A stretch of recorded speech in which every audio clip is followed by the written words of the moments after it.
নলবাৰীৰ LNP ৰোডৰ বীৰলাচিত সেনাৰ যে কাৰ্যালয় আছে সেই কাৰ্যালয় লণ্ডভণ্ড কৰা হৈছে। বজৰং দলে লণ্ডভণ্ড কৰিলে কাৰ্যালয়টো। বজৰং দলৰ এজন সদস্যক বীৰলাচিত সেনাই ভাবুকি দিয়াৰ অভিযোগ। পাপু অসম নামৰ বীৰলাচিত সেনাৰ সদস্যজনৰ বিৰুদ্ধে এই অভিযোগ উত্থাপন হৈছে। আমি পুনৰ আপোনালোকক জনাইছো বীৰলাচিত সেনাৰ কাৰ্যালয় লণ্ডভণ্ড কৰা হৈছে। নলবাৰীস্থিত বীৰলাচিত সেনাৰ যিটো কাৰ্যালয় আছিল সেই দৃশ্য আমি আপোনালোকক দেখুৱাইছো। এইদৰে লণ্ডভণ্ড কৰিছে এই কাৰ্যালয়টো।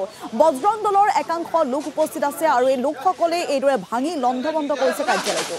বজৰং দলৰ এজন সদস্যক বীৰলাচিত সেনাই ভাবুকি দিছিল। ইয়াৰ পূৰ্বে ভাবুকি প্ৰদান কৰিছিল আৰু তাৰেই যেন ফুটক তুলিছে এইসকল লোকে। পাপু অসম নামৰ বীৰলাচিত সেনাৰ সদস্যজনৰ বিৰুদ্ধে এই অভিযোগ উত্থাপন কৰিছে বজৰং দলৰ এইসকল কৰ্মীয়ে। মানে যোৱাকালি বীৰলাচিত সেনাৰ আমাৰ নলবাৰী জিলাৰ কিবা দায়িত্বত আছে। তেখেত কি দায়িত্বত আছে আমি নাজানো। তেখেতৰ নামটো পাপু অসম বুলি আমি গম পাইছোঁ। আৰু আমাৰ বিশ্ব হিন্দু পৰিষদ বজৰং দলৰ আমাৰ সন্মানীয় সংযোজক নয়ন তালুকদাৰক তেখেতে ফোনযোগে ধমকি দিছে। কথাটো হৈ গ'ল যে বীৰলাচিত সেনাই ইমান দিনে যিবিলাক কাম কৰি আছে সেইবিলাক কথাত আমি কোনোদিন মাত মতা নাই বা মাত মতাৰ আমাৰ প্ৰয়োজনীয়তা বোধো কৰা নাই। কিন্তু যেতিয়া আমি দেখা পাইছোঁ যে মানে দিনক দিনে কথাবোৰ অন্যফালে গতি কৰি আছে। লাচিত হ'ল আমাৰ এটা আদৰ্শৰ ব্যক্তি। আমি যুগে যুগে তেখেতক আমি সকলোৱে আমি শ্ৰদ্ধা কৰোঁ।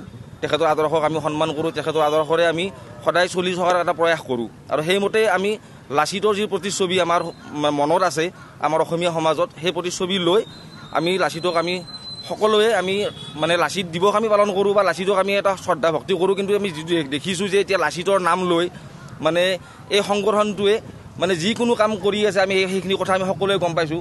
আৰু সেইখিনি কথাৰ কাৰণে আমাৰ সংযোজকে তেখেতে ব্যক্তিগতভাৱে সংগঠনৰ কোনো নাম নোলোৱাকৈ তেখেতে ব্যক্তিগতভাৱে এটা মানে ফেচবুকত এটা মানে সামাজিক মাধ্যমত কিবা এটা তেখেতে মনৰ ভাৱ ব্যক্ত কৰিছিল। আৰু সেই কথাটো লৈ লাচিত সেনাৰ নলবাৰী জিলাৰ এই পাপু অসম বুলি যিটো তথাকথিত নেতা আছে সেই নেতাজনে মানে তেখেতক ফোনযোগে ধমকি দিছে। আৰু সেই কথাটোৰ কাৰণে আমি বিশ্ব হিন্দু পৰিষদ বজৰং দলৰ কিছু কাৰ্যকৰ্তা আজি লগ হৈ তেওঁলোকৰ অফিচলৈ আহোঁ বিচাৰি। কিন্তু অফিচত কাকো নাপায়।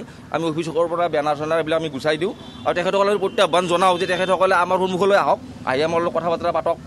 বজৰং দলৰ কি ইতিহাস তেখেতসকলে হয়তো গম পোৱা নাই। আমাৰ লগত কথা পাতিলে তেখেতসকলে গম পাব যে বজৰং দলৰ সমাজৰ হৈ কিমান কাম কৰি আছে বা অনাগত দিনত আমাৰ কি কি যোজনা আছে। তেখেতসকলক আমি সন্মুখত অহাৰ বাবে প্ৰত্যাহ্বান জনাইছোঁ। আৰু তেখেতে আমাৰ সন্মুখত অহাৰ পিছত আমি তেখেতসকলক এই সমস্ত কথাখিনি আমি ক্লিয়াৰ কৰি কৈ দিম।